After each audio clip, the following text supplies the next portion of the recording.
Hold the discus with the rim resting on the last joints of your fingers. Your thumb should rest on the top of the discus for control.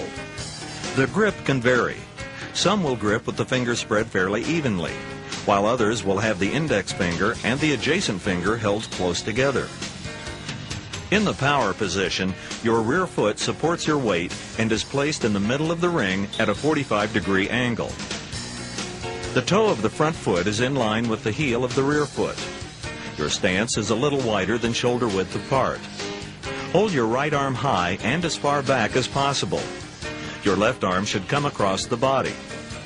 Flex your rear leg, keeping your head in natural alignment. The preliminary swing helps you overcome inertia and develops the rhythm of the throw. Give your body maximum range of motion and swing the discus as far back as possible. Supinate your hand slightly at the end of the backswing. Use your legs and hips to generate force while your throwing arm acts as a whip. Your leg action is forward, rotational, and upward. The throwing arm drags behind your body. It should remain straight and move through the largest radius possible. Turn your left side foot and knee counterclockwise. Move your right leg around the other vigorously. It should continue to move until you get to the center of the circle. Jump turn off the weak side leg as the right leg moves to the middle of the circle. Your body will be at maximum torque position with the discus at its highest point. As your right foot lands in the middle of the circle, it continues to turn. Your left foot lands immediately after it in the front of the ring. At the release, the path of the discus must be parallel to the path of your body. Only when this happens will the speed of your body complement the speed of your throwing arm.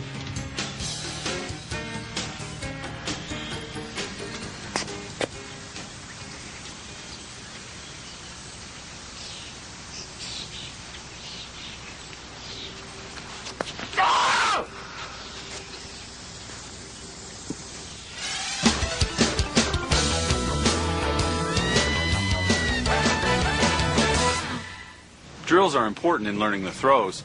The following drills are ones I use to enhance the components of throwing the discus. The vertical throw works on the grip and release. As you keep your arm and wrist straight, release the discus with a clockwise spin into the air. The discus should keep an almost vertical position as it is released. In this drill, discus bowling, the athlete tries to roll the discus in a straight line. I usually use the lane lines on the track. Remember to keep your arms straight. Avoid flexing your wrist. The discus should roll off your index finger with a clockwise rotation. The purpose of this drill is to learn the proper hand placement and correct release characteristics.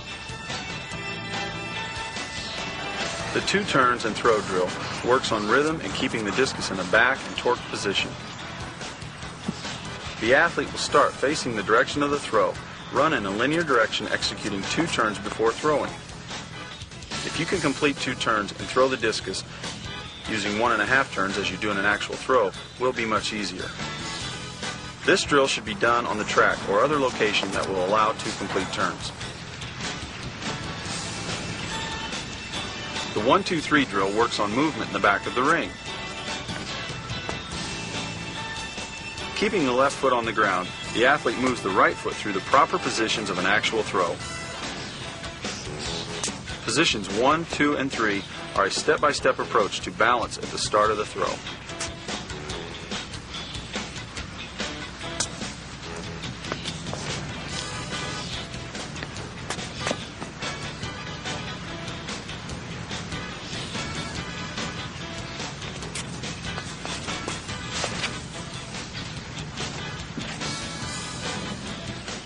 In the pivot drill, the athlete must be concentrated over the pivot leg.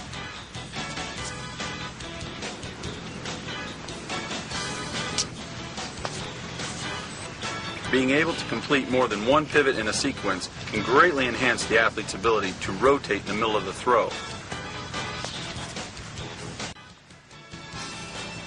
In the beginning stages of throwing, it's best to throw without a reverse. A reverse is when the athlete's body lifts off the ground and the feet switch places right before the throw. In the non-reverse, the athlete should block the left leg and arm. Continue to rotate the hips and drive the right side of the body forward, keeping the eyes on the release. This drill helps improve release technique from the power position.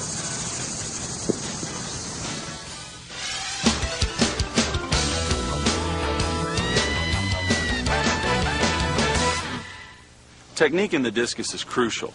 Being off can mean a disastrous throw. The emotional state of the athlete should be aggressive, but in a controlled manner. The athlete should get psyched for a competitive throw, but this state of arousal should be focused and result in smooth, fluid, relaxed speed and rhythm. In the beginning stages of throwing, it's best to throw without a reverse. In the non-reverse, the athlete should block the left leg and arm. The discus is crucial. Being off can mean a disastrous throw.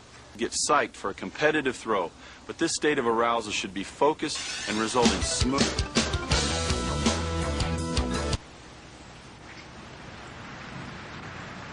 American grip, which is with the index finger wrapped behind the cords, parallel with the javelin, and the fork grip. The javelin, choose one of the grips. This causes real inconsistencies in your delivery. Slightly inward. The most widely used around your body is the body. Extend your left leg. Pull the javelin forward and bring the free arm around to provide contact with the ground. Continue forward over your left foot.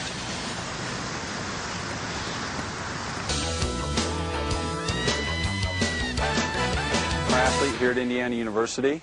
She was all Big Ten 3 times, feet. Now we'd like to demonstrate some javelin drills.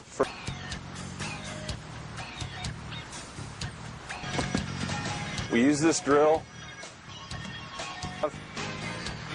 popping the hips forward to lead to causing as much separation between the front leg, in this case the left leg. We usually would do somewhere 2 to 3 sets. This is the line drill, working on, can be done on the track or along the side, anywhere where there is. Then progress into a jog with the same positions of the javelin in relationship to the javelin and the body. As much comfortable feel for the athlete with the javelin in their hand as possible. Right arm straight, left arm up. Trying to separate the throwing arm from the left hip. Initially, for a beginning thrower, I would suggest the jog. This drill, very elite throwers will still do it as a warm-up, 10 to 15 meters, 3 to 5 times. The athlete can add more and more speed to this drill. Javelin, simulating the drawback phase in a real throw. This is a hurdle drill. Bring her right leg up and the left leg coming through and down. She's not trying to jump over the hurdles as much.